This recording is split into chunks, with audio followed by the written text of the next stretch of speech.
മഹാലക്ഷ്മി സീരിയലിൻ്റെ വരാനിരിക്കുന്ന ഒരു എപ്പിസോഡിൻ്റെ റിവ്യൂയിലേക്ക് എല്ലാവർക്കും സ്വാഗതം.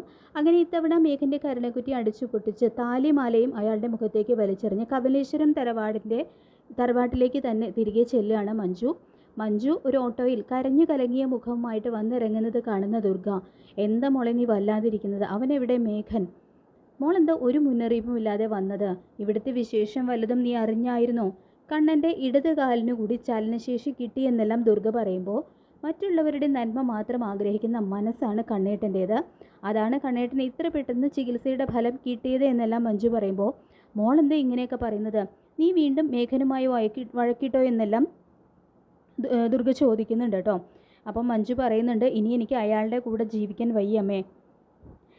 കണ്ണേട്ടനും ഏട്ടത്തെയും പറഞ്ഞതാണ് ശരി എന്നെല്ലാം മഞ്ജു വീണ്ടും പറയുമ്പോൾ മോൾ എന്താ ഇങ്ങനെയൊക്കെ പറയുന്നത്? ഒരു കാര്യം അമ്മ പറഞ്ഞേക്കാം, ആ കണ്ണനും മഹാലക്ഷ്മിയും പറയുന്നതെല്ലാം കേട്ട് മോൾ ഇങ്ങനെ എടുത്തു ചാടി ഒരു തീരുമാനം എടുക്കരുത് എന്നെല്ലാം ദുർഗ പറയുമ്പോൾ ഇത് എടുത്തു ചാടി എടുത്തൊരു തീരുമാനമൊന്നും അല്ല അമ്മേ, വ്യക്തമായിട്ടുള്ള തെളിവോടുകൂടി തന്നെയാണ് ഞാൻ ഈ തീരുമാനം എടുത്തത് എന്നെല്ലാം മഞ്ജു വീണ്ടും പറയുന്നുണ്ടെങ്കിലും നീ എന്തൊക്കെ പറഞ്ഞാലും നീ എന്താണ് ഈ പറയുന്നതെന്നൊന്നും അമ്മയ്ക്ക് മനസ്സിലാകുന്നില്ല എന്ന് ദുർഗ വീണ്ടും പറയുമ്പോൾ ഞാൻ എങ്ങനെ അമ്മയോട് അത് പറയുമെന്ന് പറയുന്നുണ്ട് കേട്ടോ മഞ്ജു. ഇതേ സമയം തന്നെ കരുണ അവിടേക്ക് വന്നിട്ട് ദേ ഇത് നോക്കമ്മേ, മേഘേട്ടനെ കുറിച്ചുള്ള വാർത്തകളാണ് ഇപ്പോൾ സോഷ്യൽ മീഡിയയിലെല്ലാം വന്നുകൊണ്ടിരിക്കുന്നതെന്ന് പറഞ്ഞുകൊണ്ട് മാനസയുടെ വീട്ടിൽ വെച്ച് നടന്ന ആ ദൃശ്യങ്ങളെല്ലാം കരുണ ദുർഗയ്ക്ക് കാണിച്ചു കൊടുക്കുന്നുണ്ട്. അത് കണ്ട് ഷോക്കാവുന്നുണ്ട് കേട്ടോ ദുർഗയ്ക്ക്. എന്താ മോളെ, എന്താ ഇതിൻ്റെയൊക്കെ അർത്ഥം എന്ന് ദുർഗ ചോദിക്കുമ്പോൾ ഞാൻ ആ വീട് വിട്ട് പോരാൻ കാരണം ഇത് തന്നെയാണ് അമ്മേ. അയാൾക്ക് മാനസ എന്നു പേരുള്ള ഒരു പെണ്ണുമായിട്ട് വളരെ അടുത്ത ഒരു ബന്ധമുണ്ട്. അത് വെറും ബന്ധം മാത്രമല്ല, അയാൾക്ക് അതിൽ ഒരു കുട്ടിയുണ്ട് എന്ന് മഞ്ജു എല്ലാ സത്യങ്ങളും തുറന്നു പറയുമ്പോൾ അത് കേട്ട് ഞെട്ടിത്തരിക്കുന്നുണ്ട് കേട്ടോ ദുർഗ.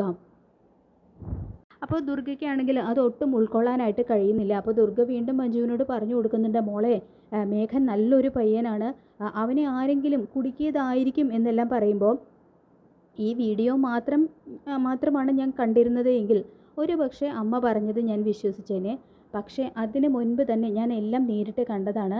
അയാൾ മാനസയെ ചേർത്ത് പിടിക്കുന്നതും ആ കുട്ടിയെടുത്ത് ലാളിക്കുന്നതും ഒക്കെ ഞാൻ എൻ്റെ കണ്ണുകൊണ്ട് തന്നെ നേരിട്ട് കണ്ട കാഴ്ചകളാണ്. എന്നിട്ടും ഞാൻ കുറച്ചു കാലം കൂടി അവിടെ തുടരണം എന്ന് കരുതിയിട്ടാണ് ഇത്രയും ദിവസം അവിടെ പിടിച്ചു നിന്നത്, അമ്മയോടൊന്നും തുറന്ന് പറയാതിരുന്നത്. പക്ഷേ ഇപ്പോൾ എനിക്ക് അതിന് കഴിയില്ല അമ്മേ എന്ന് പറഞ്ഞുകൊണ്ട് നിയന്ത്രണം വിട്ട് കരയാണ് കേട്ടോ മഞ്ജു. ഇവൻ ഇങ്ങനെ ഒരു ആഭാസനാണെന്ന് നമ്മൾ ഒരിക്കലും അറിഞ്ഞില്ലല്ലോ മോളെ. കണ്ണനും മഹാലക്ഷ്മിയും പലതവണ ഇവനെക്കുറിച്ച് നമ്മളോട് മുന്നറിയിപ്പ് തന്നതാണ്. ഒരു കാരണവശാലും ഇവനുമായിട്ടുള്ള മോളുടെ കല്യാണം നടത്തരുതെന്നും പറഞ്ഞതാണ്. അതൊന്നും കേൾക്കാതിരുന്നത് കഷ്ടമായി പോയി എന്ന് പറഞ്ഞുകൊണ്ട് കരയുന്നുണ്ട് കേട്ടോ ദുർഗ. തുടർന്ന് അയാൾക്ക് മാനസികമായിട്ട് ഒരുപാട് കാലമായിട്ടുള്ള ബന്ധമാണ് ഉള്ളത് അമ്മേ. അയാൾ ശരിക്കും എന്നെ ചതിയിൽപ്പെടുത്തിയതായിരുന്നു.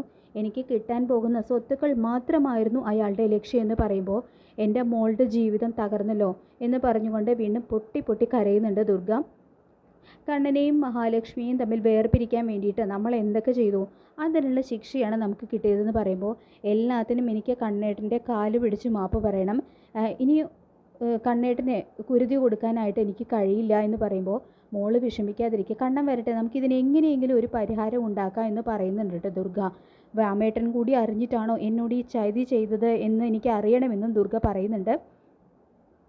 ശേഷം മഹാലക്ഷ്മി മേഘനെക്കുറിച്ച് പറഞ്ഞതെല്ലാം സത്യമായിരുന്നു എന്ന് എനിക്കിപ്പം മനസ്സിലാകുന്നുണ്ട്. മഹാലക്ഷ്മിയോടും അവൻ ഇതുപോലെ മോശമായിട്ട് പെരുമാറി കാണും എന്നെല്ലാം ദുർഗ പറയുന്നത് കേൾക്കുന്ന കരുണയാണെങ്കിൽ പെട്ടെന്ന് തന്നെ ഇടപെട്ടുകൊണ്ട് പറയുന്നുണ്ട്. സപ്പോർട്ട് കൊണ്ട് തന്നെ സംസാരിക്കുകയാണ് കേട്ടോ ചെയ്യുന്നത്. അതായത് എനിക്ക് തോന്നുന്നത് മഞ്ജുവിനെ തെറ്റിദ്ധരിപ്പിക്കാൻ വേണ്ടിയിട്ട് ആരെങ്കിലും ചെയ്യുന്ന പണിയായിരിക്കും ഇതെന്നാണ്. മേഘേട്ടൻ ഒരിക്കലും മഞ്ജുവിനോട് ഇങ്ങനെയൊന്നും ചെയ്യില്ല എന്നാണ് എനിക്ക് തോന്നുന്നതെന്ന് പറയുമ്പോൾ കരുണയ്ക്ക് തക്ക മറുപടി തന്നെ മഞ്ജു കൊടുക്കുന്നുണ്ട്. ഞാൻ പറയുന്നതെല്ലാം കള്ളമാണെന്നാണോ ഏട്ടത്തി പറഞ്ഞു വരുന്നത് എന്ന് പറയുമ്പോൾ അല്ല മഞ്ജു, നീ എടുത്തു ചാടിയൊരു തീരുമാനം എടുക്കരുതെന്നേ ഞാൻ ഉദ്ദേശിച്ചുള്ളൂ എന്ന് പറയുമ്പോൾ ഉണ്ണിയേട്ടനാണ് ഇങ്ങനെ ഒരു ചതി ചെയ്തതെന്ന് കരുണേട്ടത്തെ കണ്ടുപിടിച്ചു കഴിഞ്ഞാൽ എന്ത് ചെയ്യുമായിരുന്നു എന്ന് ചോദിച്ചുകൊണ്ട് കരുണയുടെ വായടപ്പിക്കുന്നുണ്ട് കേട്ടോ മഞ്ജു. തുടർന്ന് മഞ്ജു പറയുന്നുണ്ട്, എനിക്ക് ഒന്നേ പറയാനുള്ളൂ, നമ്മൾ കണ്ണേട്ടനെയും ഏട്ടത്തെയും ദ്രോഹിക്കാൻ വേണ്ടിയിട്ട് എന്തൊക്കെ ചെയ്തു, എന്തിനെ കൊല്ലാൻ വരെ ശ്രമിച്ചില്ലേ, അതിന് വേണ്ടിയിട്ട് ആൾക്കാരെയും വിട്ടു. എല്ലാം അറിഞ്ഞിട്ടും കണ്ണേട്ടനെ വേണമെങ്കിൽ നമ്മളെ അന്ന് തന്നെ ഇവിടെ നിന്ന് ഇറക്കി വിടാമായിരുന്നു. അതിൽ തന്നെ ഉണ്ടമ്മേ കണ്ണേട്ടൻ്റെ നല്ല മനസ്സ്. അത് നമ്മൾ ഇനിയെങ്കിലും തിരിച്ചറിയണം, അല്ലെങ്കിൽ തിരിച്ചടികൾ കിട്ടാൻ പോകുന്നത് നമുക്ക് തന്നെ ആയിരിക്കുമെന്ന് മഞ്ജു ദുർഗയെ വീണ്ടും ഓർമ്മിപ്പിക്കുമ്പോൾ അത് കേട്ട് ചെയ്തതെല്ലാം ഓർത്ത് കുറ്റബോധം കൊണ്ട് കണ്ണുനീര് തുടയ്ക്കുന്ന ദുർഗയാണ് കേട്ടോ കാണിക്കുന്നത്. അങ്ങനെ മഹാലക്ഷ്മി സീരിയലിൻ്റെ വരാൻ പോകുന്ന ഈ എപ്പിസോഡിനായിട്ട് നമുക്ക് കാത്തിരിക്കാം. ഈ റിവ്യൂ ഇഷ്ടപ്പെട്ടെങ്കിൽ ലൈക്ക് ചെയ്യുക, ചാനൽ കൂടി ഒന്ന് സബ്സ്ക്രൈബ് ചെയ്യുക. താങ്ക്